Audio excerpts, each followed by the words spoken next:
So my first question today, I'd like to ask to Alan, if that's okay. And Alan, what skills do you believe the industry is looking for, particularly within the sector that Balmoral Tank sits within? Yeah, a big part of what we do is project management. So contracts management, project management would be a real asset to us. And that's, again, there's career paths for that. If you go on to our website, Association of Project Management, APM, fantastic resource, and great mapping out career profiles, routes to progress are all very visible through APM. In Balmoral, we're one of the sort of corporate partners of APM, which helps us a lot. But in addition to that, we'd be very strong in engineering, design engineering, and CAD.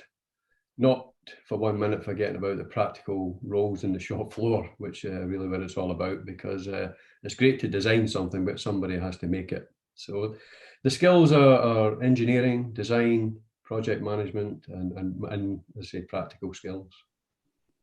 Yeah, definitely. And my next question, I would like to ask to Marie. And Marie, what do you think is the best way for a job seeker to approach an employer if they're interested in a role?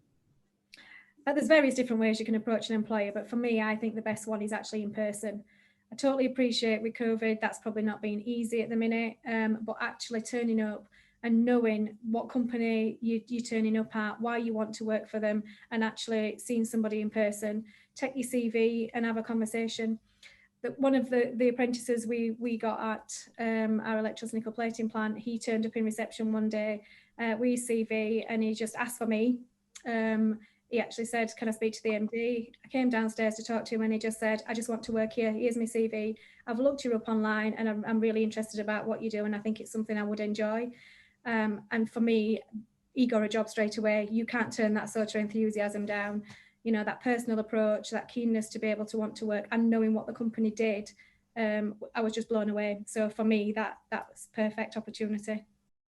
So Ken, in addition to that, how else can job seekers sort of really stick out, especially in terms of their CV? How can a CV stick out from the hundreds that you may receive? It's an interesting one with CVs, actually, because I'm sure all of the panelists will admit we see lots and lots of CVs. They can be quite similar, I suppose. And for something to stand out, I think from my experience, definitely not being over wordy, I think would probably be the way I would put it. Try and be quite specific with your interest. I think Marie just hit a fantastic word there, enthusiasm. Try to put across your enthusiasm, your interest, your desire to be within the industry. As I say, we all see lots and lots of CVs and different applicants, but I think that in particular, if you can keep it quite simple, quite bullet pointed, not too wordy, but I think the enthusiasm, the passion, the desire, those are the kind of things that really grab my attention. You know, I want to find somebody that wants to work within manufacturing, that wants to work potentially within the hydraulics industry. So maybe an interesting in progression through, I mean, Alan just touched on CAD design, working on system design, this kind of thing. So I think that would be my main advice. Really try and get across that interest and that passion. It grabs people's attention. So Felisa, what qualities does your business, Airmaster, particularly look for in their candidates? Well, we're actually not just looking at apprentices from today. We were looking for engineers and we've had loads through today, loads of information. And the one thing that's always comes to me is attitude. You can teach skills, but you can't teach attitude to me. You just have to have that really can-do. Enthusiasm, like everybody said, is really key, but just to have the right attitude and approach to people is really important. And then just be willing to show what's different about you. Marie mentioned somebody coming into a reception. It takes some guts to do that. It does take some guts, and I think that having that great attitude of, you know, I want to do this is key. Qualifications are great, but particularly when you're starting at the beginning, you haven't got them. And the other thing for us is on site, particularly, is showing willingness to help the people around you and a bit of respect, because that's one thing that I get told a lot, that people think, you know, they should be shown everything, but actually you've got to be willing to go and ask what people need you to do. passing a spanner or a screwdriver, or, you know, going and cleaning the van if need be. And it's, you know, it sounds so basic, but it's what we've all done. We will have all done that stuff. So that for me is important, but attitude's the number one thing for us. To Alan, you know, why do you believe that manufacturing in particularly makes for a good career? Well, again, just to touch briefly on, to add to what Lisa said there, attitude, I would also add values. Yeah, in our business, if you arrive in Balmoral Tanks, director or shop floor operator, if you don't adhere to the values, it would be a big issue for us, because the behaviours and the values are what make the business, and the respect and attitude of your colleagues. But in terms of making a good career, I think it's interesting listening to all the panellists that most of us have come through, you know, we've started at a lower level and managed to get into manufacturing, which has opened up so many opportunities. Yeah. My background is sales and marketing. I'm now managing director. I'm not an engineer, but I'm managing operations directors who are engineers. So you don't need to have, you have a skill and a discipline, but manufacturing allows you to go down many paths, whether it be finance or HR or operations or dispatch, logistics.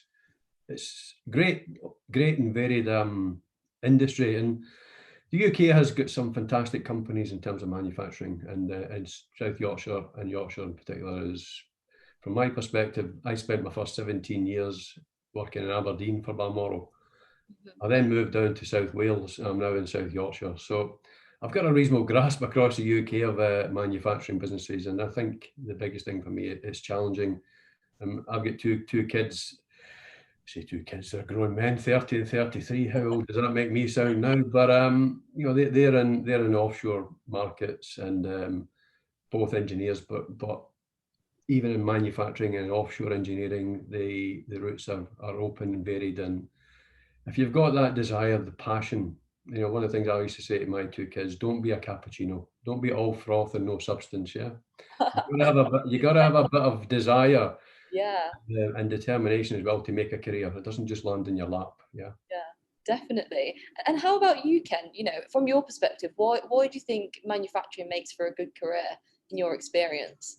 Again, I think Alan's touched on a lot of what I would say there. But I mean, manufacturing, it's so varied.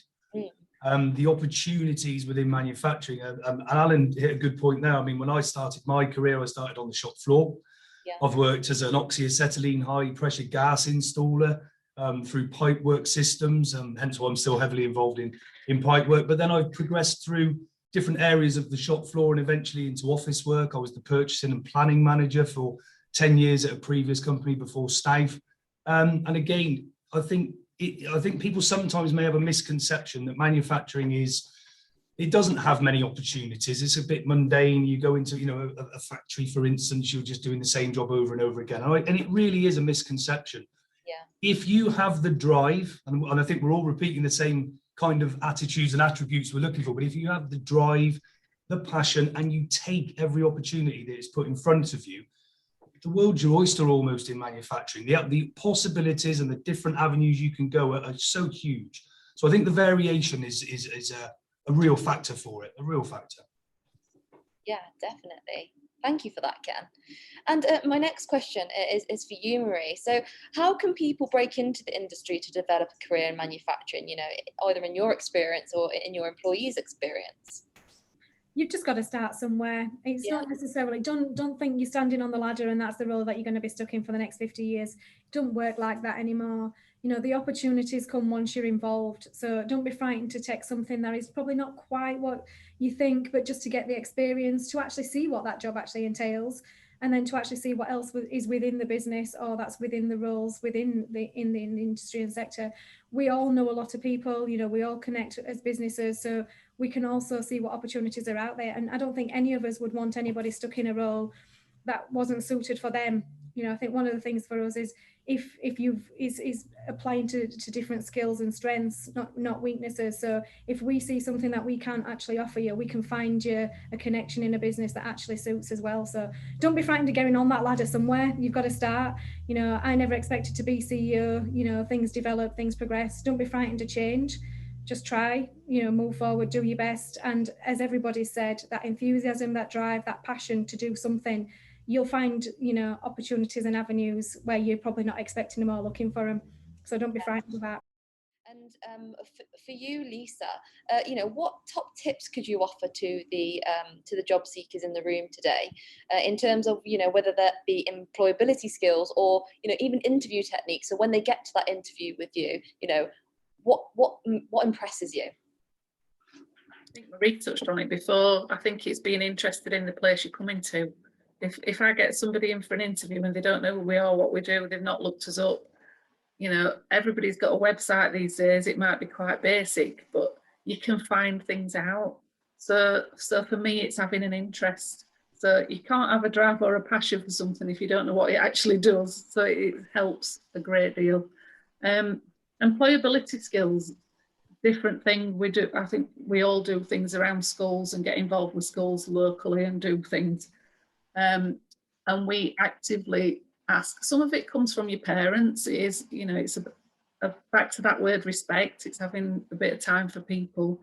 But I think from employability skills for me are, just being willing all the time. The skills that we put forward for engineers, we teach all the time. But having a bit of, even just making somebody a cup of tea and being happy to do it, and just being forthcoming is key. It's absolutely key. But number one for me is be interested in what we do.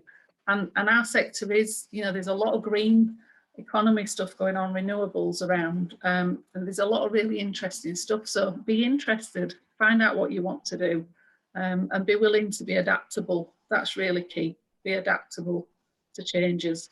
Like Marie said, being adaptable to change is key in this industry because it moves quickly. Yeah, definitely. And how about you, Alan? Do you have anything to add to that? What impresses you in an interview? Yeah, and I've been quite fortunate. I've been involved in interviewing from operator up to board level, and the one thing that sticks in my mind is people who do just go the extra mile. Yeah. You don't want to turn up and just be a Me Too person. If you turn up to be a Me Too person, I always say, and when we talk about it, it's the service level, and say, if you're really good at something, somebody will notice. If you're really bad at something, somebody will notice. If you're mediocre, nobody sees you. So you got to be, preferably not in the bad camp, but go the extra mile, because there's a little saying that says that it's less crowded. Yeah, definitely. Could I just add there, Yasmin, as well? I had 2 team members currently that when they first come to interview at Stave, they'd really done their homework. They'd looked at the website, they had a good understanding about what we were about and what we did, and they actually came from the pub trade. The one gentleman in particular was a chef, and the other had been a publican for many, many years. And they came with the concern, if you like, is manufacturing for me? Am I right for manufacturing? And the fact that these guys had come in, they'd done their homework, they asked me more questions than I asked them, which I think is fantastic. Instantly, they're interested. I employed those two guys. They work as part of one of our teams here within production, and they're fantastic. They come from a completely different background, never been involved in manufacturing before, and they're excelling. Absolutely brilliant employees. So what I would say is do your homework. Don't ever think you might not be the right person, because you could very, very much be the exact person we're looking for. You just never know. Please keep that in mind.